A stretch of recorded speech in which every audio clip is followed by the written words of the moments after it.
20/9/2024 ஒவ்வொரு வெள்ளிக்கிழமையன்று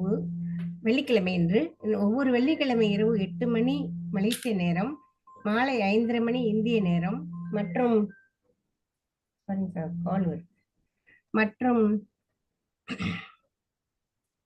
பிற பிற நாடுகளை சேர்ந்தவர் அவரவர் நேரப்படி இதே இந்திய நேரம் 5:30 மணி மாலை வகுப்பில் வந்து கலந்து கொள்ளுமாறு பணிவன்புடன் இங்கு வருகை தந்திருக்கும் மக்களுக்கு பணிவுடன் எனது நன்றியை தெரிவித்துக் கொள்கிறேன்.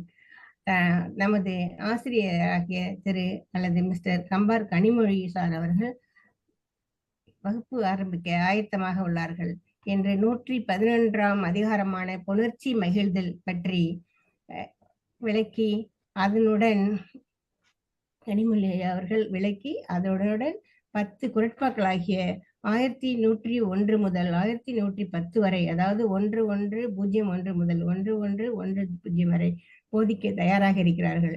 அவர்களை வருக வருகவென 2 கரம் கூப்பி கரவொலி தந்து நாம் அனைவரும் வரவேற்போம். வாருங்கள் சார், வகுப்பை தொடங்கலாம். அதற்கு முன்பு நமது உலக தமிழர்கள் இல்லங்களில் திருவக்குறள் வகுப்பை கொண்டு போய் சேர்த்து மக்களை மகிழச் செய்யும் தலைவர் ரேகோ சார் அவர்களுக்கு நமது நன்றியை தெரிவித்துக் கொண்டு இந்த நிகழ்ச்சியை துவங்குவோம். வாருங்கள். இங்க வந்திருக்கும் அனைவருக்கும் மாலை வணக்கம். வாழ்க வள்ளுவோம், வாழ்க வையவும். நன்றிங்க சார். துர்காமாவுக்கும் வணக்கம். நன்றி. வணக்கம். வணக்கம். வணக்கம். நான் பேசுவது உங்களுக்கு தெளிவா கிடைக்குதுங்களா? நல்லா கிடைக்குதுங்க சார், நல்லா கிடைக்குது. ஐயா, அம்மா நீங்க பேசும்போது ரொம்ப இந்த கொரகொரப்பு சத்தம் கொஞ்சம் அதிகமா இருந்துச்சு, அதனால தான் கேட்டேன்.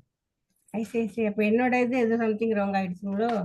அப்ப நான் இல்ல, அதனாலதான் நான் ஒரு சமயம் பொதுவா இருக்கான்றதுனால கேட்டுக்கிட்டேன். இப்ப எப்படி இருக்குதுங்க? நல்லா இருக்குதுங்களா? அதே மாதிரிதான் இருக்கா? நீங்க பேசுறது எனக்கு நன்றா கேட்குது. சரி.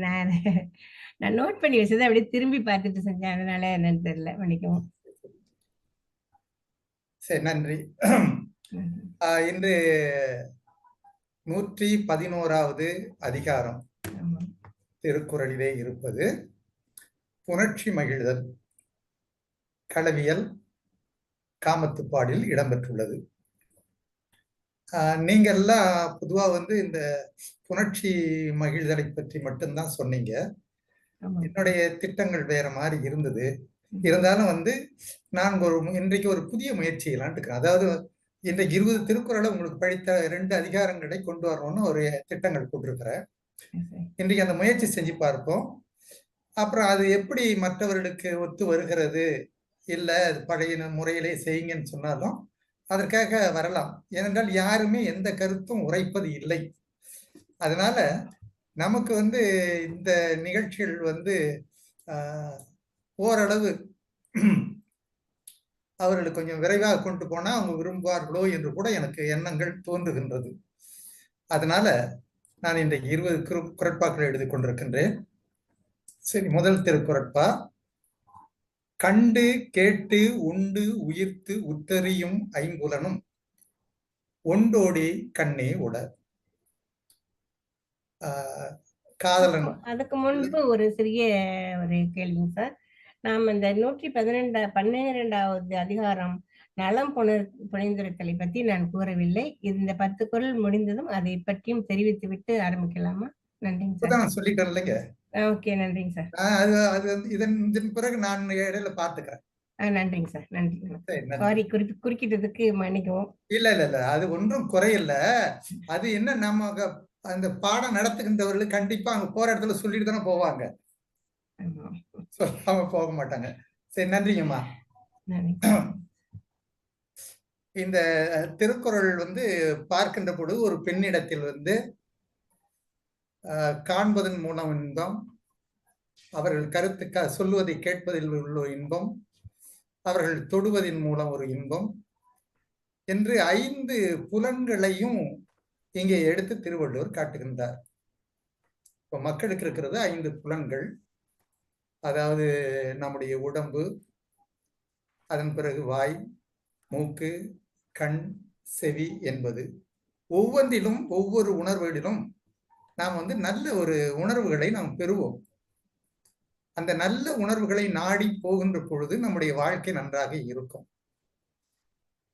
பொதுவாக வந்து இந்த உணர்வுகள் எல்லாவற்றிலும் ஆண்களை விட பெண்கள் இடத்துல இந்த 5ம் ஒரே நேரத்தில் கிடைக்கின்ற வாய்ப்பு உண்டு என்று இந்த திருக்குறள் சொல்றார்கள். கண்டு, கேட்டு, உண்டு, உயிர்த்து, உற்றறியும் ஐம்புலனும் ஒண்டோடி கண்ணே உள. ஒண்டோடி என்பது பெண்களுடைய, அதாவது இங்கே அவர் வந்து தன்னுடைய காதலியின் இடத்தில் தான் அது இருக்கிறது என்று ஒரு காதலன் தன் காதலியை பற்றி சொல்லுகின்றார்கள். சரி, 2வது திருக்குறளை பார்ப்போம். பிணிக்கு மருந்து பிரமன் அணி இழை தன் நோய்க்கு தானே மருந்து. நோய்க்கு வந்து மருந்து என்பது நோய்க்கு உள்ள மருந்துகள் வந்து வேறு ஒரு பொருளை சாப்பிடுகின்ற பொழுதுதான் அந்த நோய் வந்து நம்மை விட்டு போகும். ஆனால் காதலன் சொல்லுகின்றான், அணியிடை தன் நோய்க்கு தானே மருந்து. இந்த பெண்ணானவள் தந்த அவள் நோய்க்கு அவளே மருந்தாக இருக்கின்றாள் என்று சொல்லுவது. பிணிக்கு மருந்து பிரிதுமன் அணி இழை தன் நோய்க்கு தானே மருந்து. நோய்க்கு மருந்து வேறொன்றாகும். ஆனால் காதல் நோய்க்கோ அந்த நோயை தந்த காதலியே மருந்தாக இருக்கின்றாள். அடுத்து 3வது திருக்குறள் ரொம்ப நுட்பமான ஒரு திருக்குறள். அதாவது அவனுடைய காலத்தில், திருவள்ளுவருடைய காலத்துல வந்து இந்த பெண்கள் திருமணம் என்பது கூடாது, பெண்களை திருமணம் செய்து கொண்டால் ஒரு முக்தியான வாழ்க்கை கிடைக்காது என்ற ஒரு கருத்து, சமய கருத்து உலவி கொண்டிருந்த காலகட்டங்கள். அப்படிப்பட்ட காலகட்டத்தில் ஒரு தலைவன் சொல்லுகின்றார்கள், தம்வீழ்வார் மென்றோள் துயிலின் இனிதுகொள். என்னால் விரும்பப்படுகின்ற மனைவியோடு இணைந்து வாழ்வதை விட இனிமையானதோ தாமரை கண்ணான் உலகு. நீ சொல்லுகின்ற அந்த மேலுலக வாழ்க்கை வந்து இந்த பெண்ணோடு கூடி பெறுகின்ற இன்பத்தை விட சிறந்த இன்பம் இருக்கிறதா என்று ஒரு கேள்வி கேட்கின்றார்கள். இதை ரொம்ப அதிகமாக விளக்கி போனால் வந்து அந்த கால சமய நிலைகள், அந்த நிலைகள் எப்படி இருந்தது, அந்த காலத்தில் தமிழருடைய வாழ்க்கை எப்படி இருந்தது, அந்த தமிழர்கள் எதெல்லாம் வீழ்ந்திருந்தார்கள் என்பதையெல்லாம் ஆராய்ந்து எடுத்து சொல்வதற்கேற்ற ஒரு திருக்குறட்பா. அதனால இதை வந்து இப்பொழுது வேண்டாம். அந்த நூலில் வந்து இதை பற்றிய விளக்கங்கள் நான் எழுதியிருக்கின்றேன். அதனால் சொல்லுகின்ற திருவள்ளுவர், என்னால் விரும்பப்படும் பெண்ணோடு யான் சேர்ந்து வாழ்வதை விட நீ சொல்லும் தாமரை கண்ணன் உலகு இனிமையானதோ என்று கேட்கிறது இந்த 3வது திருக்குறள். 4வது திருக்குறள், ஒரு நெருப்பு நீங்க பார்த்தீங்கன்னு சொன்னா நெருப்பு வந்து சுடுகின்ற தன்மை உடையது. அது நெருங்கி நம்ம போய் அதை அதை தொட்டுட்டோம்னு சொன்னா சுடும், நெருங்கி விட்டாலும் அது சூடு தரும் நமக்கு. அதை விட்டு ஒதுங்கினாலும் நமக்கு ஏற்ற பயன் அது தராது என்பது. அதாவது குளிர்காலத்தில் வந்து நெருப்பு மூட்டி குளிர் காய்வது வழக்கம் இந்த மலைப்பகுதிகளிலே. இப்ப உள்ள நாகரிகத்தில் சற்று மாறிவிட்டது. வீடுகளிலே அடுப்புகள் எல்லாம் ஏற்றி வெளிநாடுகளெல்லாம் அதை பார்க்க முடியும். அந்த நிலையில வந்து சொல்றாரு இவரு, இந்த பெண்ணுடைய உணர்வு எப்படி இருக்குன்னு சொன்னா, நீங்கின் தெரும், அவளை விட்டு நான் சற்று ஒதுங்கி விட்டால் அது என்னை வந்து சுட்டெரிக்கும். நெருப்பு வந்து தொட்டா சுடும், இவங்க நீங்கினாலே சுடுகின்றார்கள். குறுகுங்கால், அவளை நெருங்கி செல்கின்ற பொழுது தன் என்னும் தீ யாண்டு பெற்றாள் இவள். தன் என்று இதை சொல்வது, தண்ணீரை சொல்வது ரொம்ப குளிர்ச்சி. அவள் வந்து பக்கத்தில் வருகின்ற பொழுது குளிர்ச்சியாக இருக்கிறது, அவள் தன்னை விட்டு நீங்கின்ற பொழுது நெருப்பாக சுடுகிறது என்பதை அவர் எடுத்து காட்டுகின்றார்கள். விலகினால் சுடும், நெருங்கினால் குளிரும். புதுமையான தீயை இப்பெண்ணால் எங்கிருந்து பெற்றாளோ என்று திருவள்ளுவர் ஒரு வியப்பை காதலின் மூலம் நமக்கு விளக்குகின்றார்கள்.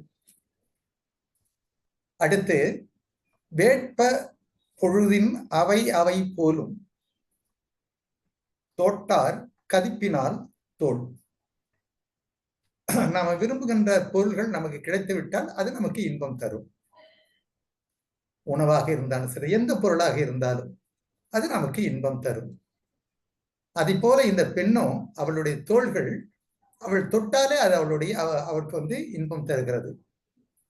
தோள் என்பது அவருடைய இணைப்பு என்பது வந்து இங்கே வந்து ஒரு கவனத்தில் கொள்ள வேண்டும்.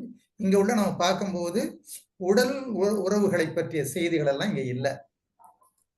அவளுடைய எண்ணம், அவளை இணைந்து பேசி கொண்டிருப்பது, அவளோடு இணைந்து பழகுவது, இதுதான் அங்கே இருப்பது. கதிப்பினால் என்று சொல்லும் பொழுது, வேட்ட பொழுதின் அவை அவை போலுமே தோட்டார் கதிப்பினால் தோள் தோள் என்று நெருங்கி பழகுவது.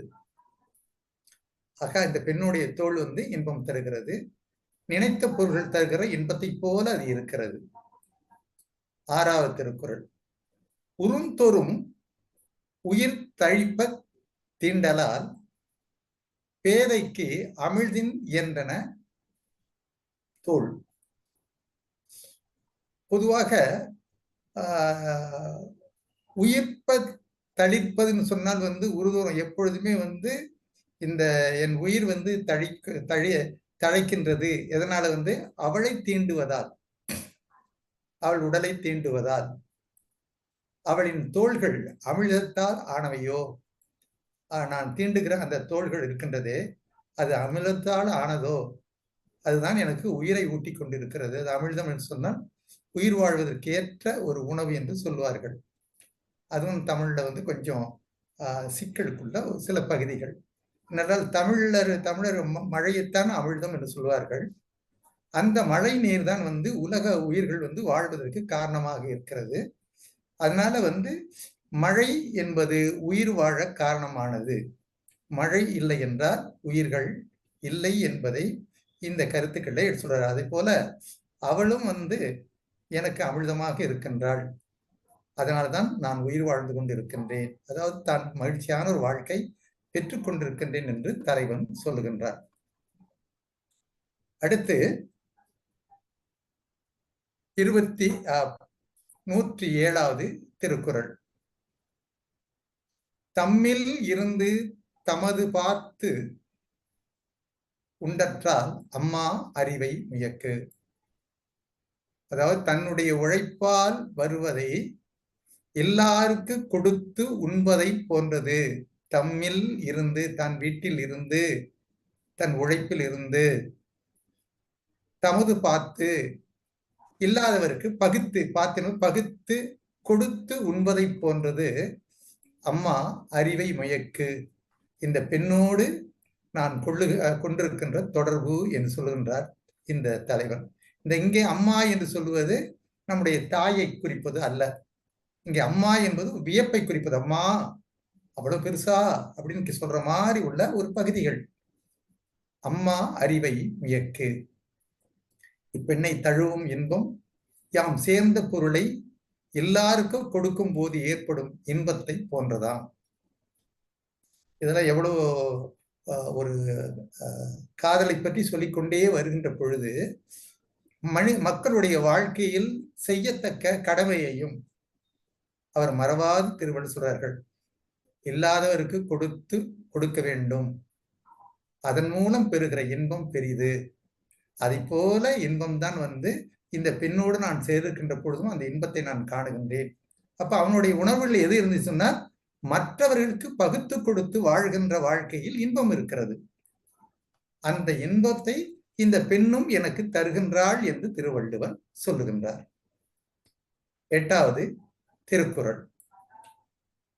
வீழும் இருவருக்கு இனிதே வழியிடை போழப்படா முயக்கு. மனமொத்த காதலர் இருவரும் நெருக்கமாக ஒன்று கூடும் போது அது இருவருக்குமே இன்பம் வழங்கும். வீழும் இருவருக்கும் இனிதே. வீழும் என்றால் சேர்ந்து பழகின்ற இருவருக்கும் இனிமையதான் இருக்கும். வழியிடை போழப்படாத முயக்கு. மிக நெருக்கமான பழக்கத்தை கொண்ட இந்த காதலர்களுக்கு அவர்கள் செய்கின்ற செயல்கள் அனைத்தும் இன்பமானது என்று இந்த திருக்குறள் நமக்கு சொல்லுகின்றது. 9வது திருக்குறள்.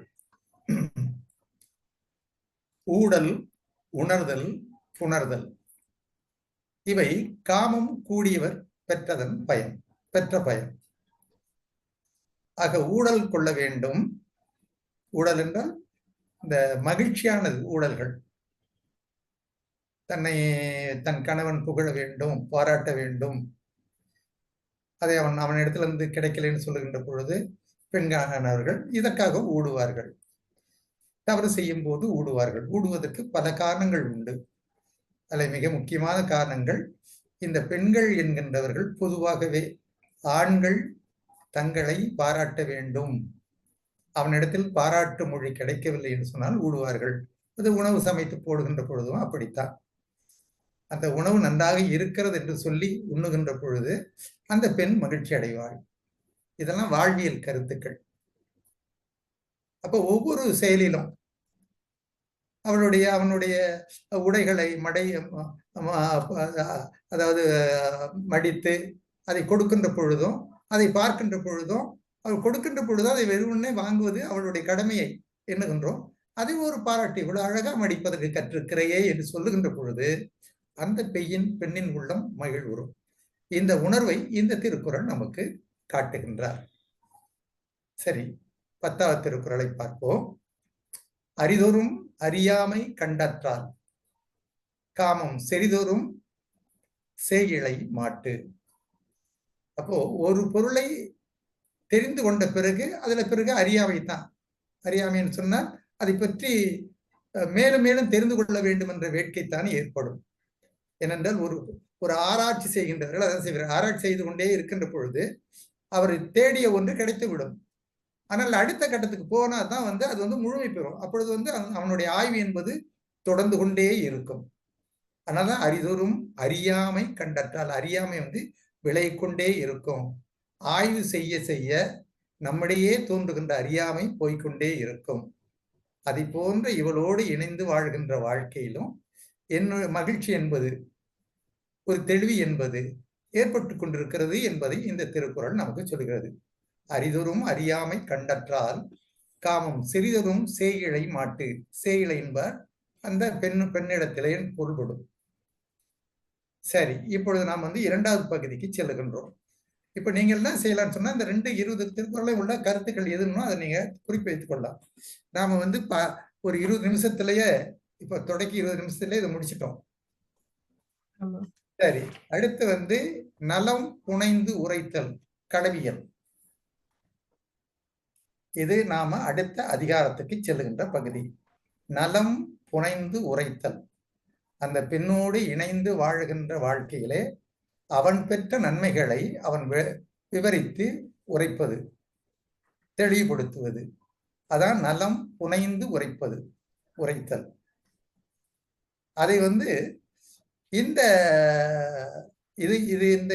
இந்த அதிகாரிகள் எல்லாமே ஆண்களுக்கு உரிய, ஆண்கள் பேசுவதாகவே அமைந்த அதிகாரம். அந்த பாராட்டு சொன்னனே, அந்த பாராட்டை தொட்ட ஒன்று. அவள் செய்த நன்மைகளை அவள் மகிழ்கின்ற அடிப்படையில் இவன் சொல்லுகின்ற சொன்னுமே அவளை எப்படி புகழ்கின்றான் என்பதை இதில் காட்டுகின்றார்கள். நன்னீரை வாழி அனிச்சமே. அனிச்ச மலரை பற்றி உங்கள் எல்லோருக்கும் தெரியும். அனிச்ச மலர் மிகுந்த மென்மையான ஒரு மலர். அந்த அனிச்ச மலர் எல்லாரும் போற்றுவார்கள். அனிச்சம்தான் மலர்கள்லே மென்மையானது. அந்த அனிச்ச மலர் இப்ப அது சொல்ற, நன்னீரை, நல்ல தன்மையுடைய அனிச்சமே நீ வாழ்க என்று சொல்லிவிட்டு சொல்றார். நின்னினும் மென்னீரால் யாம் வீழ்பவள், உன்னை விட மென்மையானவள் என் துணைவி, என் காதலி என்பதை அந்த தலைவன் சொல்லுகின்றார். நின்னினும், உன்னை விட, மென்னீரால், மெல்லிய தன்மை உடையவள், யாம் வீழ்பவள், என்னால் விரும்பப்படுகின்ற இப்பெண் என்று சொல்கின்றார். மலர்களிலும் மென்மையுடைய அனிச்சமே நீ வாழ்க, உன்னிலும் மென்மையல் யான் விரும்பும் என் காதலி. இங்க ஒன்று அந்த ஒரு பழக்கம் நம்முடைய இல்லாத போய்விட்ட ஒரு பழக்கத்தை அது அந்த காலத்து இலக்கியங்கள்ல உள்ள ஒரு பழக்கம். நன்னீரை வாழியச்சமே. ஒருத்தர் பேசுகின்ற பொழுது அவர்களை வாழ்த்தி விட்டுத்தான் அவரிடத்துல கருத்துக்களை பேச வேண்டும். அது எவ்வளவு பெரிய உயர்ந்த பண்பாடு இன்று நம்மிடையே இல்லை. ஒரு வீட்டுக்கு போறோம், வணக்கம் ஐயா, வாழ்க என்று சொல்லுவதில் தவறு இல்லை. அது சிறியவர்களாக இருந்தாலும் பெரியவர்களாக இருந்தாலும் இவர் மலரிடத்திலேயே சொல்கின்றார்கள், மலரே நீ வாழ்க என்று சொல்லிவிட்டு தன் கருத்தை சொல்கின்றார்கள். இப்ப இந்த கருத்து என்ன கருத்துன்னு சொன்னா வந்து அந்த மலரை விட அவருடைய தலைவி மென்மையானவள் என்பது சொல்கின்றார்கள். இதுல ஒன்றை வந்து நம்ம நுட்பமாக பார்க்கலாம். என்னன்னு சொன்னா வந்து மற்றவர்களை குறைத்து விட்டு இன்னொருவரை புகழ்கின்ற நிலைகள் யாருக்கும் பிடிக்காத ஒன்று. அந்த நிலையில அதற்கு முன்னாலே வந்து வாழ்க, ஏன்னா மணிச்ச மலரை பற்றி சொல்லுகின்ற பொழுது அவர் சொல்கிறார், எண்ணினும் மென்னீராள் யாம் வீழ்பவள். இந்த வீழ்பவர் என்று சொல்வதை என்னால் விரும்பப்படுகின்றவள் என்ற பொருளை அது தரும். சரி, அடுத்து இரண்டாவது திருக்குறள். மலர்காணின் மைத்தி நெஞ்சே இவள் கண் பலர்கானும் பூவுக்கும் என்று.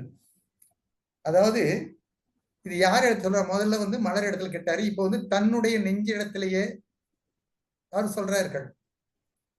சொல்றாரு நெஞ்ச அந்த நெஞ்சம் வந்து போது மலர்களை பார்க்கின்ற பொழுது அது பார்க்கல, அது வந்து மையல் கொண்டு அங்க நிக்குது அந்த நெஞ்சம். எதனால் என்று பார்த்தால் வந்து அந்த மலர்களுடைய அழகுக்காக அது அங்க நிக்குது. எது மனம். இப்ப நம்ம எல்லாம் வந்து ஒரு இடத்துக்கு போகும்போது அழகான காட்சிகளை பார்த்து அப்படியே இருப்போம்.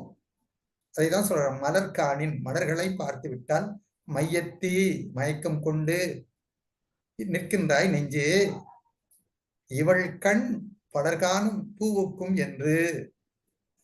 இப்போ இவளுடைய கண்கள் பலர்காணும் பூக்களை வந்து ஒத்திருக்கிறது என்று இவன் சொல்லுகின்றார்கள். இவளுடைய கண்கள் பார்த்தால் பலர் காணுகின்ற அளவுக்கு ஒத்திருக்கிறது. ஏனென்றால் அந்த அளவுக்கு அந்த கண்கள் வந்து ஒரு கனிவை தருகின்ற ஒரு கண்ணாக இருக்கின்றது. மலர்களை கண்டு மயங்கும் மனமே, நீங்க நன்றாக நினைப்போம். அவனுடைய மனத்துக்கே அவர் சொல்லிக் கொடுறாரு. தன் காதலியை மறக்கல, அவளை பற்றியும் சொல்லுகின்றாள், என்னுடைய காதலியும் உன்னை விட அழகானவள், அவளுடைய கண்கள் போன்று இருக்கின்றன என்று நீ மயங்குகின்றாயா? ஏனென்றால் அந்த மனம்தான் அங்கும் போகிறது, இங்கும் இருக்கிறது. சரி, இரண்டாவது திருக்குறள்.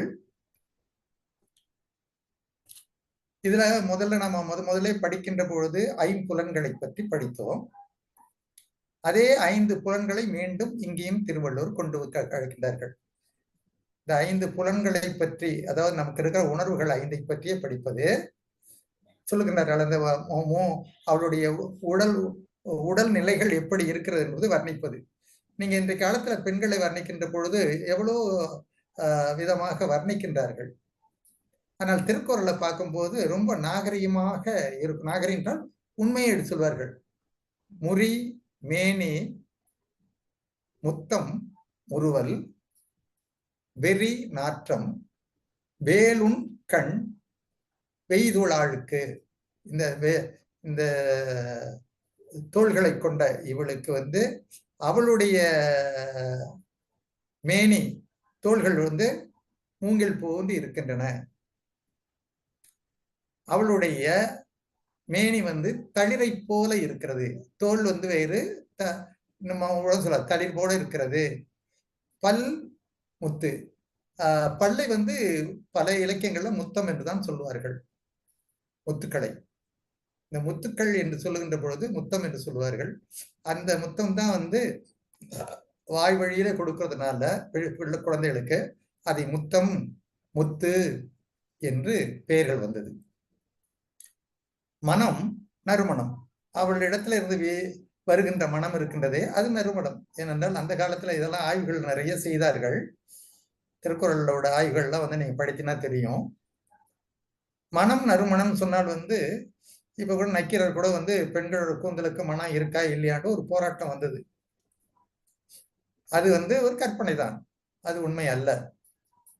ஆனால் அவர்கள் வந்து நிறைய மலர்களை தன் தலைகளிலே சூடிக்கொண்டிருப்பது, கழுத்துக்களிலே அணிந்து கொண்டிருப்பது செய்கின்ற பொழுது அவற்றிலிருந்து வீசுகின்ற மனங்கள், அந்த மனங்கள் உடலிலே பட்டு அதிலே தேங்கி இருப்பது, இவற்றால் வந்து பெண்களிடத்துல ஒரு நல்ல மனம் இருக்கும் என்று சொல்வார்கள். விழி வேல். விழி வந்து கூர்மையானதாக இருக்குது. வேலை போல கூர்மையான இருக்கிற தன்மைகளை உடையன. அவருடைய தோள்கள் மூங்கிலை போல இருக்கிறது. அவருடைய மேனி தளிர் போல இருக்கிறது. பல் முத்து போல இருக்கிறது. மனம் என்பது நறுமணமாக வீசுகிறது. விழி இருக்கிறதே அது வேல் போல் இருக்கிறது என்று திருவள்ளுவர் இந்த 3வது திருக்குறளை சொல்லுகின்றார்கள். 4வது திருக்குறளை பார்ப்போம். காணின் குவளை கவிழ்ந்து நிலம் நோக்கும் மாநிலை கண்ணுவோம் என்று. குவளை மலர்கள் என்று பார்த்தால் அது குவளை போல இருக்கும், சந்து இருக்கும், அதுல மேல கொஞ்சம் விரிந்திருக்கும். இப்போ சில குவளைகள் நீங்க பார்த்தீங்கன்னு சொன்னா அந்த குவளைகளை போல ஒரு தோற்றத்தை கொண்டிருப்பதுதான் குவளை மலர்கள். இது பெரும்பாலும் மலைப்பகுதிகளிலே அதிகமாக இருக்கும். அந்த குவளை மலர் நிலத்தை நோக்கி இருக்கும். அதாவது அது இருக்கும்போது தலை கவிழ்ந்து நிலத்தை நோக்கும். இவனுடைய கற்பனை எப்படி போனா அந்த குவளையை கவிழ்ந்து நிலம் நோக்கும். எதை பார்த்தால் என்னுடைய தலைவியின் கண்களை அந்த குவளை மலர்கள் பார்த்துவிட்டு அது நிலத்தை பார்த்து கொண்டிருக்கின்றன. ஏனென்றால் அவருடைய கண்ணின் அழகிற்கு நாம் ஒத்து வர மாட்டோம், நம்மை விட அழகாக அந்த கண்கள் இருக்கின்றன என்று அவை நிலை நோக்குமா.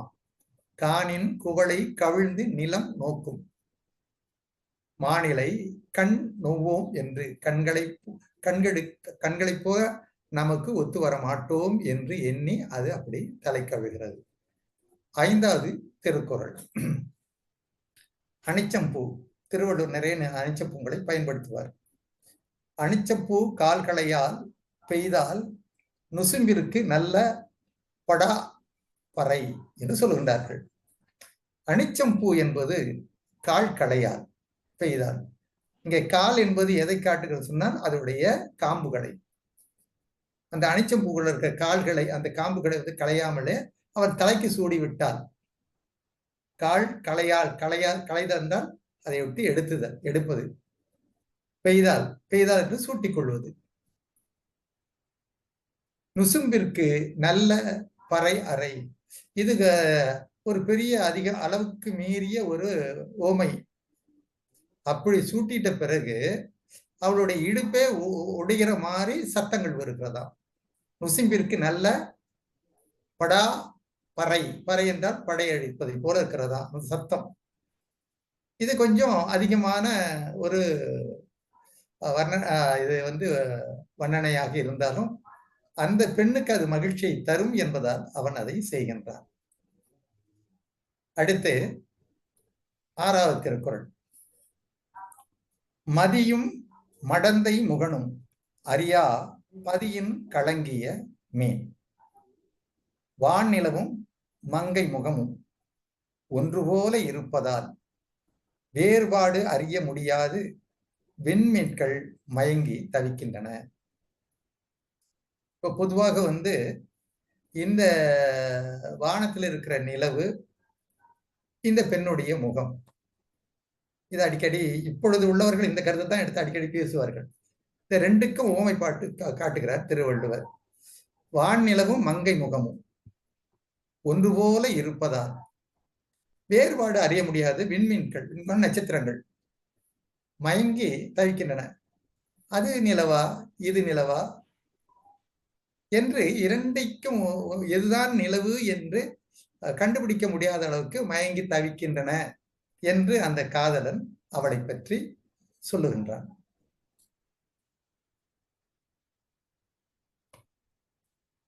இதெல்லாம் இந்த வர்ணனைகள் சொல்லுகின்ற, இந்த வர்ணனைகள் சொல்லுகின்ற எல்லாம் அந்த பெண்களுடைய மகிழ்ச்சி மிக வேண்டும் என்பதால் சொல்லப்படுவது மட்டுமல்ல, ஊமைகளை கையாண்டுதான் ஒரு கருத்தை சொல்லிட வேண்டும் என்பதில் திருவள்ளுவர் மிகுந்த அக்கறை காட்டியிருக்கின்றார்கள்.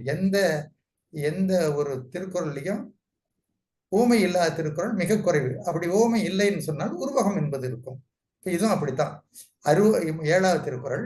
அருவாய் நிறைந்த அவிர் மதிக்கு போல மறுகுண்டோ மாதர் முகம். இந்த பெண்ணின் முகத்தை பார்க்கின்றான். அது எந்த ஒரு களங்கமும் இல்லாமல் இனிமையாக இருக்கிறது. ஆனால் குறைந்து நிறைந்து வளர்கின்ற நிலவை பார்க்கின்றார். அதுல ஏதோ ஒரு குறை இருப்பது போல தோன்றுகிறது.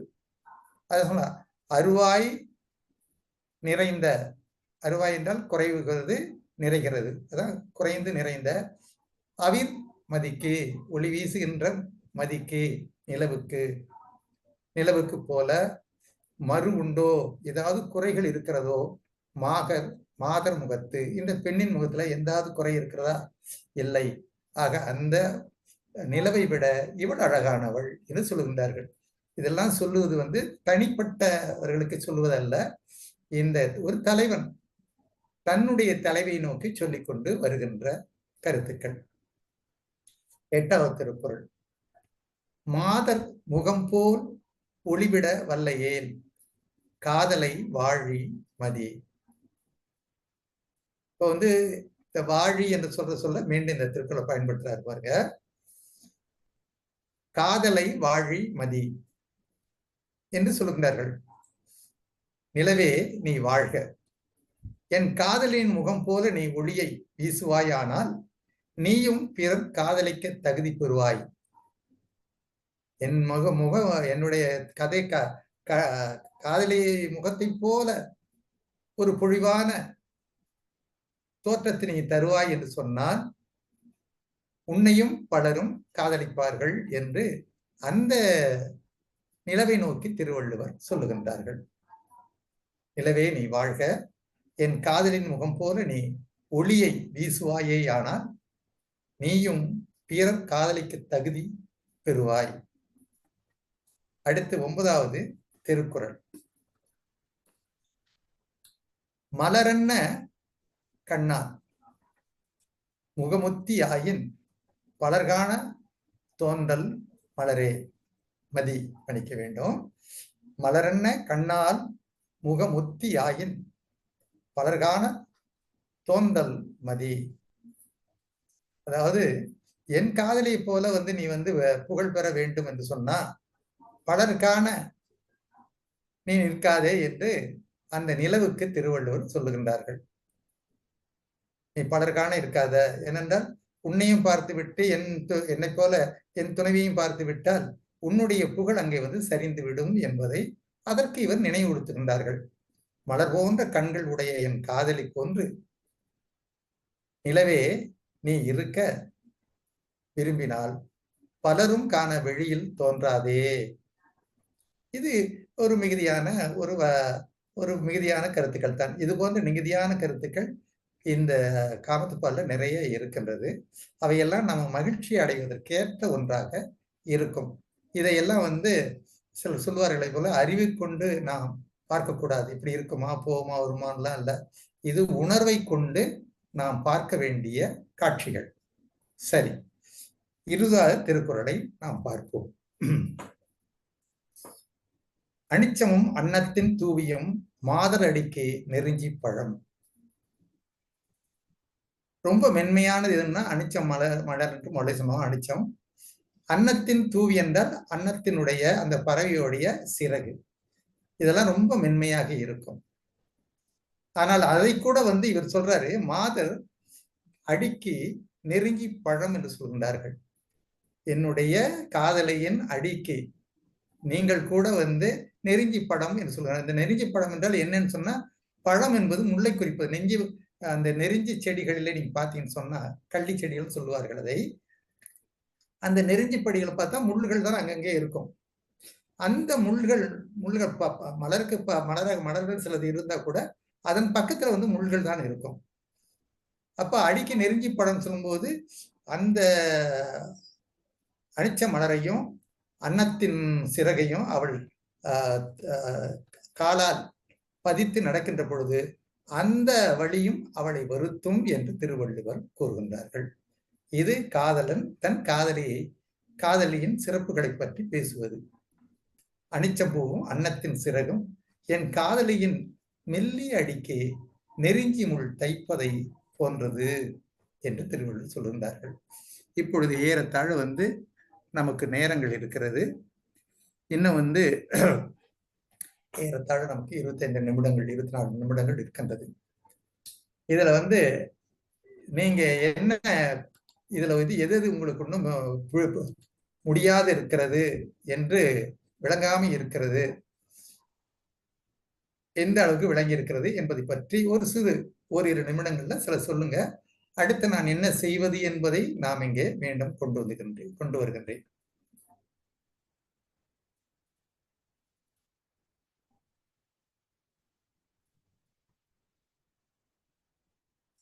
சார் கிளியரா கிளியரா ஓகே. அம்மா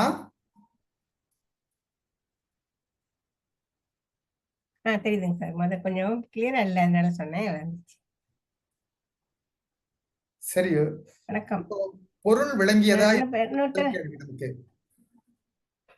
விளங்கியது அது குரலிலே விளங்கியது. அது தாங்கள் கோரியது இன்னும் நன்றாக விளக்கமாக விளங்கியது ஐயா. ஏனென்றால் அதை தாங்கள் விவரித்ததே ஒரு பெரிய அழகாக விவரித்தார்கள். இதையே இன்று ஒரு கணவன் மனைவியோ அல்லது காதல், அதாவது கணவர் மனைவி சொல்லுவாங்க. என் ஹஸ்பண்டே அந்த சின்ன வயதுல சொல்லுவாங்க. ஏன்னா நம்ம கல்யாணம் பண்ணி காதலிச்சோம், அவங்க காதல் பண்ணாங்கன்னு சொல்லுவாங்க. ஏதாவது இந்த மாதிரி காதல் பத்தி பேசினாக்க. அந்த மாதிரி இது நிறைய நம்மளோட வள்ளுவ பிறந்தகை அவர்கள் 2055 ஆண்டு வருடங்களுக்கு முன்பே இதையெல்லாம் கண்டு கேட்டு உண்டு உற்றறியும் ஐம்புலனும் கண்டு அவரே நமக்கு இதை எழுதிவிட்டு போயிருக்கிறார்கள் என்றால் ஒரு ஆச்சரியப்படக்கூடிய ஒரு கதை. அதை நமக்கு விவரிக்கும் உரையாசிரியர்கள் தங்களை போன்ற ஆசிரியர்களும் ரொம்ப சிறப்பாக தாங்கள் விவரித்து கொண்டு விளக்கமாக நீங்கள் எங்களுக்கு அதை கொடுத்து கொண்டு இருப்பதால் தான் நாம் மக்கள் அதை நன்றாக கேட்டு அதை பயன்பட சரியான ஒரு வசதியாக இருக்கிறது. ஆகவே சொல்லுங்க சார், சொல்லுங்க. பேசட்டுமா? இப்ப மறுபடி இது பாக்குறீங்களா எப்படி? இல்ல இல்ல, இப்ப நம்ம எடுத்தா எது விளங்கல அப்படின்றதுக்கு மட்டும் விளக்கம் கொடுத்தாதான் சரியா இருக்கும். எல்லாத்தையும் திருக்குறளும் மீண்டும் எடுத்துட்டு போனீங்கன்னு சொன்னா உங்களுக்கு நேரம் போகாது. ஓரளவு விளங்குதான் செய்யுது. ஏன்னா இல்ல, அம்மா மட்டும்தான் சொல்றீங்க. இப்ப நாம இங்க எல்லாரையும் நான் கேட்கிறேன். மட்டும் ஏற்றுக்கொள்றது. நீ சொல்றீங்க உங்க வரைக்கும் எனக்கு விளங்குது அப்படின்னு சொல்றதோட செய்யலாம். கேட்கிறார்களவா? இங்க வருகை தந்திருக்கும் அன்பர்கள் அனைவரும் யார் இந்த என்ன எந்த குரல் தங்களுக்கு விளங்கவில்லையோ அதை விளக்கமாக நமது ஐயாவிடம் பகிர்ந்து கேட்டுக்கொள்ளும்படி கேட்டுக்கொள்கிறேன். அதோடு இன்னும் எதுவும் கருத்துக்களும் கேட்கலாம், கேள்விகள் இருந்தாலும் கேட்கலாம். நன்றி.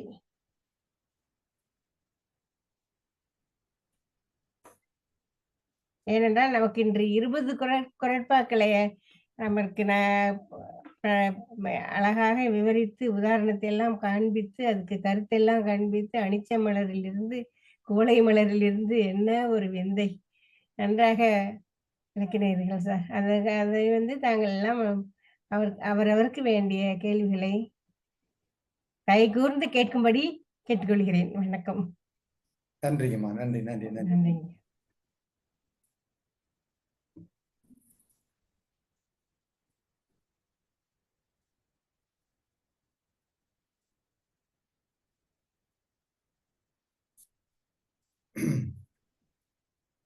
சரி, நான் ஒரு மேலோட்டமாக ஒரு பார்வை பார்த்து கொண்டே போகின்றேன். அதுல மீண்டும் உங்களுக்கு சில விளங்கிச்சான்னு பார்ப்போம். நன்றிங்க. நான் முதல் திருக்குறள்ல இருந்து வந்துடுறேன். கண்டு கேட்டு உண்டு உயிர்த்து உற்றறியும் ஐம்புலனும் உண்டோடி கண்ணே உள. காண்பது, கேட்பது, உண்பது, தொடுவது, முகர்வது, இந்த 5 புலன்களின் இன்பங்களும் இந்த பெண்ணிடமே காண முடிகின்றது. ஒரு நிமிடம் சார். 1115வது குரல் விளங்கவில்லை என்று மீனா என்பவர் கேட்டுள்ளார். அதை 1115. சரி, 15. அதை குறித்துக் கொள்ளுங்கள். அப்புறம் சொல்லலாம். சரி, நல்லது. அடுத்து இங்க செட் பண்ணிருக்காங்க. பிணிக்கு மருந்து பிரமன் அணியிழை தன்னோக்கி தானே மருந்து. ஒரு நோய் வந்து விட்டால் அதுக்கு வேறு இடத்துல போய் நம்ம மருந்து வாங்கி சாப்பிடுவோம். ஆனால் இவள் தந்த நோய்க்கு இவள் தான் மருந்தாக இருக்க முடியும், அவள் தான் மருந்தாக இருக்கிறாள் என்று அவள் புகழ். இது எல்லாமே பெண்களை புகழ்ந்து பாடுகின்ற பாடல். பெண்களைன்றதை விட அவருடைய காதலியே அந்த காதலன் புகழ்ந்து பாடுகின்றான். 5வது, தாம் வீழ்வார் மென்றோள் துயிலின் இனிதுகொள் தாமரை கண்ணான் உலகு. ஆக என்னால் விரும்பப்படுகின்ற மனைவியோடு சேர்ந்து வாழ்வதை விட வேறு உலகத்துல போயிட்டு நான் என்னத்தை இன்பத்தை காண முடிகிறது, அங்கெல்லாம் அந்த இன்பம் இருக்கா என்று காதலன் கேட்கின்றான். இது காதலை மிக உயர்வாக கருதுகின்ற ஒரு பகுதி. அடுத்த 4வது, தீ என்பது சுடுவதற்குரியது. ஆனால் பெண்ணானவள் விலகினால் சுடுகின்றாள், நெருங்கினால் குளிர்கின்றாள். இத்தகைய சிறப்பை அவள் இங்கிருந்து பெற்றாள் என்று திருவள்ளுவர் இங்கே சொல்லுகின்றார்கள். 5வது, விரும்புகின்ற பொருள்கள் வேட்ப பொழுதின் அவை அவை போலுமே தோட்டார் கதிப்பினால் தோல். விரும்பும் பொருள்கள் நினைத்த பொழுதெல்லாம் வந்து இன்பம் தருதல் போல இப்பெண்ணின் தோள்கள் இன்பம் தருகின்றன. இந்த பெண்ணும் இன்பத்தை தருகின்றாள். 6வது திருக்குறள், இப்பெண் உறுதொறும் உயிர் தடித்து தீண்டலால் பேதைக்கு அமிழ்தன் இயன்றன தோள். இப்பெண்ணை தழுவும் போது வாடிய என் உயிர் தழைப்பதால், இவளோடு நெருங்கி பழகின்ற பொழுது என் உயிருக்கு ஒரு இன்பம் ஏற்பட்டு அது வளர்ச்சி பெறுவதால் இவளுடைய தோள்கள் அமிழ்தத்தால் ஆனதோ என்று காதலன் வியக்கின்றான். அடுத்து, தம்மில் இருந்து தமது பார்த்து உண்டற்றால் அம்மா அறிவை முயக்கு. இப்பெண்ணை தழுவும் இன்பம் யாம் சேர்ந்த பொருளை எல்லாருக்கு கொடுக்கும் போது ஏற்படும் இன்பத்தை போன்றதாம். 8வது திருக்குறள், வீழும் இருவருக்கு இனிதே பழி இடை போழப்படா முயக்கு. மனமொத்த காதலர் இருவரும் நெருக்கமாய் ஒன்று கூடும் போது அது இருவருக்குமே இன்பத்தை வழங்கும். அதாவது ஒருவர் சந்தித்து பேசுகின்ற பொழுது. ஊடல் உணர்தல் புணர்தல் இவை கூடியவர் பெற்ற பயன். இப்போ காதல் ஆர்வத்திற்கு எது மிகுந்த பயனை தரும் என்று சொன்னால் ஊடுவது. பிறகு இந்த ஊடல் எதற்கு வந்தது என்று உணர்ந்து கொள்வது, பிறகு அவர்கள் 2 பேரும் சேர்ந்திருப்பது. இதுதான் வாழ்க்கையிலே நமக்கு காண வேண்டிய ஆய்வுகள், செய்திகள், பயன்கள். 10வது திருக்குறள், அரிதோறு அறியாமை கண்டற்றால் காமம் செறிதொறும் சேய்களை மாட்டு. ஒன்றை ஆராயும் போது அறியாமை புலப்படுவது போல இவளுடன் புணர்கின்ற போதெல்லாம் புது புது இன்பம் தோன்றுகிறது, தெரிகிறது. இது வாழ்க்கையில் பலருக்கும் தெரிந்த ஒன்று. அடுத்து அதிகாரம் நலம் புலந்து உரைத்தல். புனைந்து உரைத்தல். நன்னீரை வாழி அணிச்சமே நின்னினும் மென்னீரால் யாம் வீழப்படுபவன். மடல்களின் மென்மையுடைய அணிச்சமே நீ வாழ்க, உன்னினும் மென்மையால் யான் விரும்பும் என் காதலி.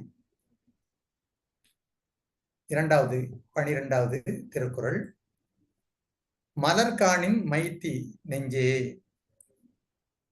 இவள் கண் பலர்காணும் பூவொக்கும் என்று. மலர்களைக் கண்டு மயங்கும் மனமே, என்னவள் கண்கள் போன்று அவை இருக்கின்றன என்று மயங்கின்றாயா? ரெண்டும் ஒன்றாக இருப்பது. மனம்தான் அங்கே இருக்கிறது, இவள் பார்க்கும்போது அந்த மனம்தான் வேலை செய்கிறது. அந்த மனமே ஏன் மலர்களை கண்டு மயங்குகின்றாய் என்ற ஒரு வினாவை அங்கே தொடுக்கின்றது. முறி மேனி முத்தம் முறுவல் விரி நாற்றம் வேலுன் கண் வெய்துள் அவற்கு. மூங்கில் போன்ற தோள்களை உடையவள், தளிர் போன்ற மேனி உடையவள், முத்து போன்ற பற்களை உடையவர்கள், நறுமணம் கொண்டவள், வேல்கள் விழிகள் வேல்களை போன்று இருக்கின்றன என்று காதலியை போற்றுவது. 14 கண்ணின் குவளை கவிழ்ந்து நிலம் நோக்கும். காணின் குவளை சார். வானிலை கண்ணோவோம் கண்ணோவேம் என்று. கோழை மலர்கள் இவளை பார்த்தால் இவள் கண்களுக்கு தாம் ஒப்பாக மாட்டோம் என்று தலை குனிந்து நிலம் நோக்கும். அடிச்சம்பூ கால்களையால் பெய்தால் நுசும்பிற்கு நல்ல படா பறை. அனிச்ச மலரை காம்போடு தலையில் சூட்டினால் அதனால் இவள் இடை ஒழிந்து பறை கொட்டுவது போன்ற அந்த ஒளி எழுகின்றது. இந்த 15வது திருக்குறளை கேட்டார்கள். அனிச்சம்பூ கால் களையால், அனிச்சம்பூவை பறிக்கின்றாள், அதனுடைய பக்கத்துல இருக்கிற அந்த குச்சி மாதிரி இருக்கிற அந்த கால்களை வந்து களையால், அதை களையாம அவ தலையில சூட்டி கொண்டாள். பெய்தால் என்பால் சூட்டி கொண்டாள். அந்த சிறு பகுதியை கூட அவளுடைய இடை தாங்க முடியாமல் நல்ல படா பறை என்று சொன்னால் வந்து அந்த நுசும்பிற்கு, அந்த வழுவுக்கு நல்ல பறை ஒழிப்பது போல சத்தம் போட ஆரம்பித்து விட்டது அந்த இடை. வணக்கம் சார், நானே கொஞ்சம் அதை விளக்கமா சொல்லலாம்னு நினைக்கிறேன். அந்த இந்த 1115வது குறளை வந்து நான் சொல்லி அவர்களுக்கு இன்னும் கொஞ்சம் உணர்த்தலான்னு இருக்கேங்க சார். பாருங்க. மகிழ்ச்சி, ரொம்ப மகிழ்ச்சி. நீங்க விளக்க வேண்டாமா? நன்றிங்க சார். அதாவது அனிச்சப்பூ கால்களையால் பெய்தால். நான் சொல்றேன் இருங்க, நீங்க விளக்க வேண்டிய தேவை இல்லை, விட்டுருங்க. சரிங்க சார். வேணும்னா அவங்க கேட்கட்டும், நான் விளக்கம் தரேன். சரிங்க சார், நன்றி. விளக்கம் சொல்லிட்டு இருக்கிறேன். அவங்களுக்கு என்ன அங்க விளங்கல் எடுத்து அவங்க என்கிட்ட கேட்பாங்க. சரிங்க சார், நன்றி. இடையில புகாதீங்க. ஏன்னா ஒரு ஆசிரியர் வந்து வகுப்பு நடத்துறாரு, உங்களோட அடிப்படையில் சொல்றேன், ஆசிரியர் நடத்துறாருன்னு சொன்னா அந்த ஆசிரியர் கட்டுப்பட்டு தான் ஒவ்வொருத்தரும் நடக்க வேண்டும். அவர் ஆணையிட்டால் மட்டும்தான் நீ செய்யணும். அம்மா அவங்களுக்கு விளக்கம் கொடுங்கன்னு சொன்னா நீங்க கொடுக்கலாம். சரிங்க சார். அது இல்லைன்னு சொன்னா அந்த வேலை செய்யாதீங்க. சரிங்க சார். ஒன்று வழக்கும் போது விறுவிறுன்ட்டு அதுலயே நாம் நிறைய சொல்லக்கூடாதுமா. ஏன்னா இது வந்து வகுப்பு, இது வந்து திருக்குறள் வகுப்பு. சரிங்க சார், நன்றி. சாரி சார், மன்னிக்கவும். விளக்கம் அவங்க கேட்கின்றவர்களுக்கு விளக்கம் கொடுக்க வேண்டியது என்னுடைய பொறுப்பு. அவங்க உங்களை கேட்கல, அவங்களுக்கு விளக்கம் கொடுக்கணும் அவங்க கேட்டாங்களா போல? கேட்கல, சாட் பண்ணியிருந்தாங்க, அதான் உங்ககிட்ட சொன்னேன் சார். தயவு செய்து வந்து அவர்களை என்ன இடத்துல கேட்க சொல்லுங்க, பதில் சொல்றேன். நன்றிங்க சார். நான் விளக்கம் கொடுக்கலாம்னு சொன்னா அப்ப அது என்ன பொருள் இது உங்களுக்கு? நீங்க இந்த திருக்குறள் விளக்கம் கொடுக்கறது விருப்பம் இருக்கதா நீங்க தாராளமா கொடுத்துருங்க, அது எனக்கு சிக்கலே இல்லை. இந்த அதிக இனிமேல வந்து இது உங்களோட கையில எடுத்துக்கொள்ளுங்க, விளக்கம் கொடுங்க. நான் இது எனக்கு என்ன ஆரம்பத்துல இருந்து உங்களுக்கு எல்லாருக்கும் தெரியும், நான் இதுல இருந்து விலகிறதுக்கு தான் விரும்புறேன் அப்படின்ட்டு. அப்படியெல்லாம் இல்லைங்க சார், நீங்க அப்படி நினைக்காதீங்க. இல்ல அது அந்த மாதிரி அளவுல எல்லாம் நான் சொல்ல இல்ல. ஒரு பள்ளியில படிக்கிற மாதிரி நினைங்க, ஒரு ஆசிரியர். சரிங்க சார், சரிங்க சரிங்க சார், மன்னிக்கவும். முக்கியமாக கருதணும். இப்ப நமக்கு வந்து அந்த நிலைகள் அல்ல, அப்பதான் அது வந்து ஒழுங்காக ஓடும். இப்ப மற்றவர்களுக்கு வாய் இருக்கிறது, உங்களோட கேட்டதை வந்து என்கிட்டயே கேட்கலாம், என்கிட்டயே கேட்டு அவர்கள் வந்து சொல்லலாம், அதுக்கு நான் பதில் சொல்லிட்டே போவேன்.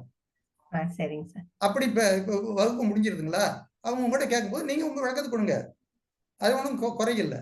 சரிங்க சார். இல்ல அப்படி இல்ல.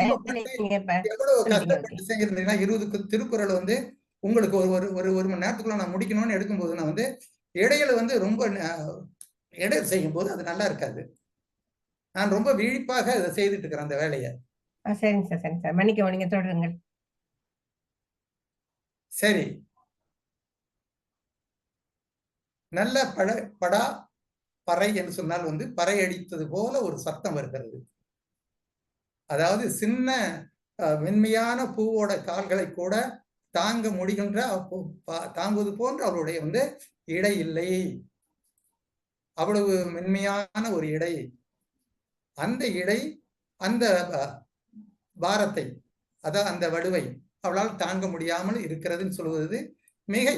நான் முன்பே உங்களுக்கு சொல்லுகிறேன், இந்த ஓமைகளை காட்டுகின்ற பொழுது மிகுதியாக பேசுவதுதான் இந்த புலவர்களுக்கு அழகு, அவர்கள் செய்வார்கள். அடுத்து வந்து 6வது திருக்குறள். மதியும் மடந்தை முகனும் அறியா பதியின் கலங்கிய மீன். வான் நிலவும் மங்கை முகமும் ஒன்று போல இருப்பதால் வேறுபாடு அறிய முடியாது விண்மீன்கள் மயங்கின. எது நிலவு என்று தெரியாமல் நிலவையும் அவள் முகத்தையும் பார்த்து பார்த்து மயங்கி தவிக்கின்றன. அருவாய் நிறைந்த அவிர்மதிக்கு போல மறுவுண்டோ மாதர் முகத்து. குறைந்தும் வளர்ந்தும் ஒழிதரும் நிலவிலும் கலங்கம் இருக்கிறது. வளர்பிறை தேய்பிறை இரண்டின் காரணமாக அதனிடத்துல வந்து கலங்கம் இருக்கிறது. ஆனால் இப்பெண்ணின் முகத்தில் கலங்கம் உண்டா என்று காதலன் கேட்கின்றான். 18. மாதர் முகம் போல் ஒளிவிட வல்லையே காதலை வாழி மதி.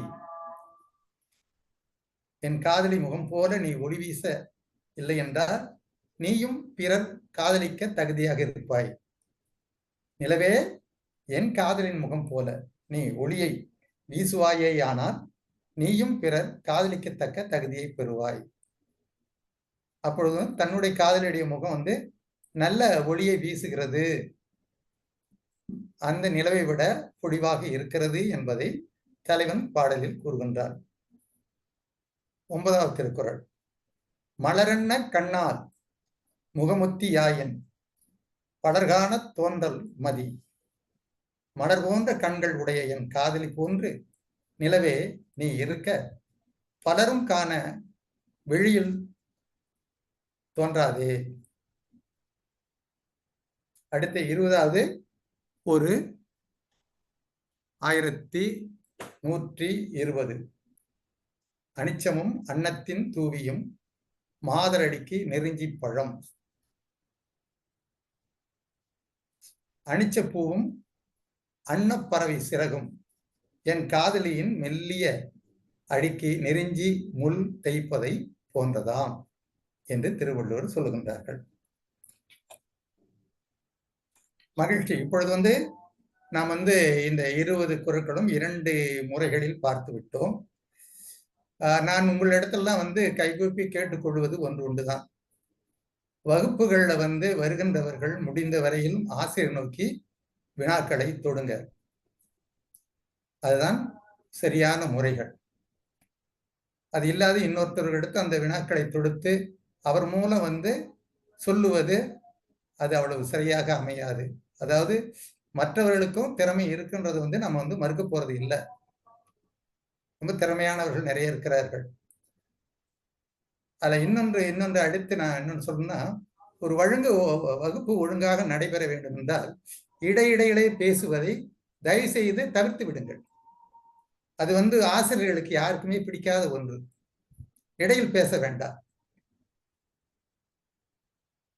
அந்த நிலைகள் உருவாக்கி கொள்ளுங்கள். அது ரொம்ப நல்லா இருக்கும். அதனால அருள் கூர்ந்து வந்து வகுப்புகளை வந்து நல்ல முறையில் நடத்துவதற்கு வைப்புங்க. நல்ல ஆலோசனைகள் பிறகு சொல்லுங்க. எது இதுல நாம் சிறப்பா இல்லை, சொல்லப்படவில்லை, இதை எப்படி நாம் நடத்தலாம் என்பது பிறகு சொல்லுங்க. அதெல்லாம் பிறகு கேட்க இருக்கிறது. ஒரு ஆசிரியர் விளக்கம் தரும்போது வந்து நான் விளக்கம் தரேன்னு வந்தா அது என்னத்துக்கு? அப்புறம் அங்க என்ன இருக்கு? அதுக்கு ஏன் அந்த ஆசிரியர் கொண்டு வந்தா உட்கார வைக்கணும்? சரி, நன்றி. இதுவரையிலும் வந்து இந்த நிகழ்ச்சிகளை கேட்டிருக்க. நான் வந்து சில முறைகளை நான் நிகழ்ச்சியில பார்த்திருக்கிறேன். நான் வந்து எதுலையுமே வந்து எடுக்கிறது இல்லை. ஆனால் இன்றைக்கு நான் பார்க்கும்போது 2-3 இடங்கள் இப்படிப்பட்டு வரும்பொழுது இதற்கு ஒரு முடிவு கட்டணுன்றதுனால தான் நான் பேச ஆரம்பித்தேன். அது தொடர்ந்து இது போல இருக்கக்கூடாது. நான் இது வரைக்கும் சில வகையில் சில செய்திகள் நான் பார்த்த வகையில் வந்து ரேகா ஐயா கிட்ட கூட நான் சொல்லவும் மாட்டேன். யாரை பற்றியும் எதையும் சொல்ல மாட்டேன். எதுக்கு அதெல்லாம் சொல்லிக்கிட்டேன் அப்படின்னு நான் சொல்லவும் மாட்டேன். திருவள்ளுவர் சொல்லிட்டார்கள். அதாவது ஒருத்தருடைய குறைகளை சொல்லுவது ஒரு பெருமைக்குரியதல்ல, அது நல்லவர்களுக்குள்ள பழக்கம் அல்ல.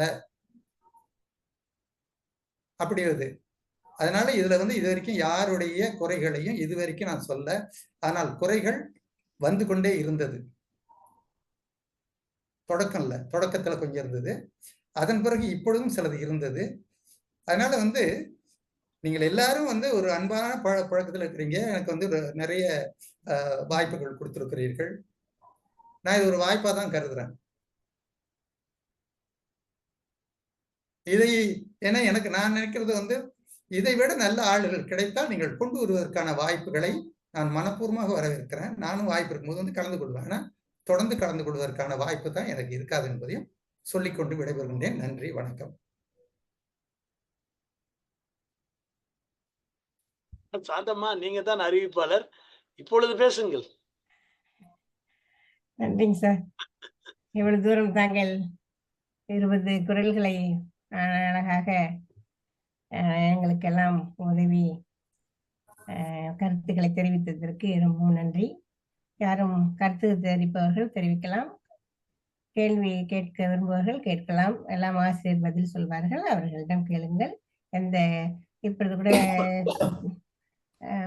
ஒரு குரல் பற்றி கேட்டிருந்தீர்கள், அவங்கெல்லாம் வந்து ஆசிரியரை கேட்டு விளங்கிக் கொள்ளும்படி கேட்டுக்கொள்கிறேன். நன்றி.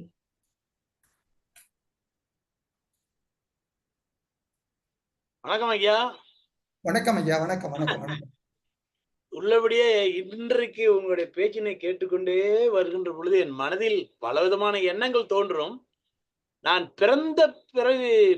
பிறந்த பிறவியின் பயனை அடைந்தேனோ என்று நினைக்கக்கூடிய அளவுக்கு அத்தனை இன்பமாக இனிமையாக உங்களுடைய விளக்கங்களை உங்கள் புத்தகத்தை கையிலே வைத்துக் கொண்டு நீங்கள் பேச பேச அதையும் படித்துக்கொண்டு உங்கள் பேச்சையும் நான் கேட்டேன். இதை ஏன் இந்த அளவுக்கு நான் உணர்வோடு சொல்கிறேன் என்றால், ஒரு இஸ்லாமிய மனிதராக இருந்தால் அவர் குர்ஆன் படித்திருப்பார்கள், ஒரு கிறிஸ்துவராக இருந்தால் அவர்கள் பைபிள் படிப்பார்கள், தமிழர்கள் திருக்குறள் படிக்க வேண்டும் என்று நாம் சொன்னாலும் பல பேர் படிப்பதில்லை, படிப்பதற்கான வாய்ப்பு கிடைப்பதில்லை.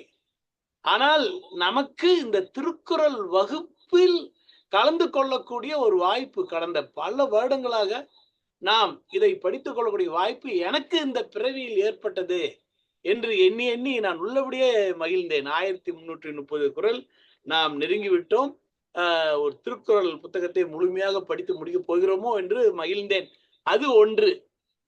இரண்டாவது, இந்த 2 அதிகாரத்தையும் நான் ரொம்பவும் ரசித்துக் கொண்டே, ஐயாவை போல நான் இந்த குறள் விளக்கம் சொல்ல முடியாது, ஆனால் இத்தனை கருத்துக்களும் அனுபவத்திலே நிச்சயமாக இருக்கிறது. காலம் மாறிவிட்டது, வயது போய்விட்டது என்னமோ தெரியவில்லை.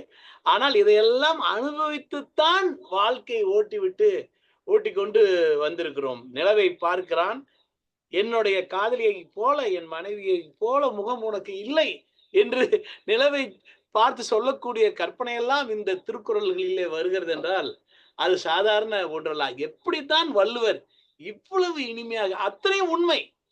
அதை இப்பொழுது இந்த 74 வயதிலே என்னால் இந்த காதல் பற்றியோ அல்லது பெண்களை போற்றி வீட்டில இப்பொழுது கூட மனைவியை பார்த்து அப்படியெல்லாம் போற்றி பாராட்ட முடியவில்லைதான். ஆனால் கடந்து வந்த காலத்தில் நிச்சயமாக இது போன்ற வாசகங்களை பேசியிருக்கிறோம், அனுபவித்திருக்கிறோம். உன் கால்களிலே அனிச்சம் முள் பட்டுவிட்டால் நீ வாடி விடுவாயே என்று நினைத்த காலமெல்லாம் நிச்சயமாக இருக்கிறது. அந்த வகையிலே நமக்கும் 1 மணி நேரம் ஆகிவிட்டது. சாந்தாம்மா அவர்கள் கொஞ்சம் ஒரு ஆர்வம் மிக்கவராக, ஒரு நிகழ்ச்சி நெறியாளர் என்றால் நிகழ்ச்சியின் தொடக்கத்திலும் பிறகு நிகழ்ச்சியிலே பின்னாலும் சிறப்பாக பேசக்கூடிய ஒரு சூழ்நிலை இருக்க வேண்டும். அதைத்தான் அவர்கள் செய்தார்கள். மற்றபடி நிகழ்ச்சியை முடித்து விடலாமா அம்மா? சாந்தாம்மா, நிகழ்ச்சியை முடித்து விடுகிறீர்களா? யாராவது ஏதாவது சொல்ல விரும்புகிறீர்களா? அடுத்த வாரமும் தொடர்ந்து வாருங்கள். இந்த மிக சுகமாக இருக்கிறது. அடுத்த வாரம் காதல் சிறப்புரைத்தல். நானும் ஒரு எழுத்தாளனாக, ஒரு கவிஞனாக இருப்பதனாலே எனக்கு இந்த இன்பத்து பாலிலே வரக்கூடிய ஒவ்வொரு செயலும் மீண்டும் படிக்க வேண்டும் என்ற ஆசை எழும்புகிறது. என்றால் ஐயா சொன்னது நேரத்தை கருதி அத்தனை விரைவு. ஆனால் ஒவ்வொரு திருக்குறளையும் மீண்டும் மீண்டும் படிக்க வேண்டும், மீண்டும் மீண்டும் அந்த அர்த்தத்தை புரிந்து கொண்டு அனுபவிக்க வேண்டும் என்ற உணர்வு நிச்சயமாக என்னுடைய உள்ளத்திலே இருக்கிறது. அதனாலே ஐயா, இன்று நீங்கள் கொஞ்சம் சங்கடப்படுவது போல இருந்தாலும் அதற்காக மன்னித்துக் கொள்ளுங்கள். நீங்கள் எந்த கைமாறும் எதிர்பாராமல் இந்த திருக்குறள் வகுப்பை தொடர்ந்து நடத்துகிறீர்கள், தொடர்ந்து நடத்த வேண்டும் என்று கேட்டுக்கொண்டு நிகழ்ச்சி முடித்துவிடவே நான் நினைக்கிறேன். சாந்தாம்மா ஐயா, ஏதாவது சொல்கிறீர்கள்? இல்ல முடிஞ்சது. நானும் முதலே முடிச்சுட்டு அதுதான். ஆகவே சாந்தாம்மா அந்த நிகழ்ச்சியை முடிவு கொண்டு வந்து விடுங்கள். மற்றபடி துர்கா, உங்களுக்கு என்னுடைய நன்றி. ஏனென்றால் நான் தான் சொன்னேன், துர்கா வந்து ஞாயிறு பேச்சிலும் சரி அல்லது இந்த திருக்குறள் வகுப்பிலும் சரி அந்தந்த தலைப்புக்கு ஏற்ப பாடல்களை ஒளிபரப்பார்கள். இன்றைய தலைப்பு திருக்குறளிலே காதலை பற்றி சிறப்புகளை பேசுவதால் மிகச்சிறந்த காதல் பாடல்களை அவர் ஒளிபரப்பினார். நமக்கு காதல் பாடல்கள்லாம் திரையிலே இருந்து தானே கிடைக்கிறது, வேறு எங்கே கிடைக்கிறது? ஆகவே துர்கா அவர்களுக்கு நம்முடைய நன்றியும் பாராட்டும். இப்பொழுது நம்முடைய துர்கா ஏதாவது பேச விரும்புகிறீர்களா? நீங்கள் தான் வாயை திறப்பதில்லை. சரி,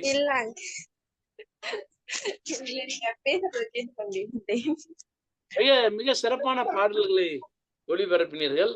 காதல் சிறப்புகள் அடுத்த வாரம் இன்னும் நீங்கள் ஒளிபரப்பக்கூடிய பாடல்களை கேட்பதற்கு இப்பொழுதே நான் ஆர்வத்தோடு காத்து கொண்டிருக்கிறேன். சாந்தாம்மா, அன்பு கூர்ந்து பேசி நிகழ்ச்சியை நிறைவு செய்து விடுங்க. நன்றிங்க சார். நமது ஆசிரியர் அவர்களுக்கு சிறப்பு மிக்க நன்றி. இன்று 20 குறட்பாக்களையும் அழகாக நமக்கு விளக்கினார்கள்.